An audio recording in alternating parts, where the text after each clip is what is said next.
ជានៅបងឡាយលោកគ្រូចូលទៅកន្លែងអ៊ីនធឺណិតមកបាទដូច្នេះគឺយើងត្រូវការមានអ៊ីនធឺណិតដែរយើងចូលកន្លែង search មកក៏ Chrome មកយើងចុចវាមកបាទបន្ទាប់ពីនោះលោកគ្រូវាគាត់ថា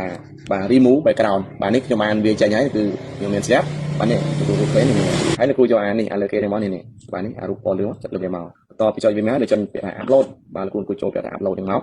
បាទបន្តមកទៀតលោកគ្រូចូលទៅយក picture ដែលយើងបាន save ទុកនៅលើកន្លែងណាលោកគ្រូចូលទៅកន្លែងទៅខ្ញុំដាក់ក្នុង desktop បាទឬក៏ open វាមកនេះកន្លែងនេះបាទចុច open មក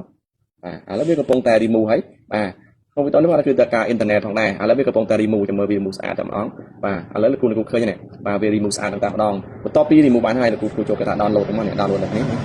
download មកបាទវាចូលទៅក្នុង file បាទ download របស់យើងហើយបាទចុច download មកបាទនេះបាទ preview បាទ free ហ្នឹងមកបាទឥឡូវឃើញហើយលោកគ្រូឃើញ remove មកចូលមកដល់ហើយបាទឥឡូវខ្ញុំទូបន្តិចបាទនេះឥឡូវខ្ញុំលុបចាននេះចោលចេញ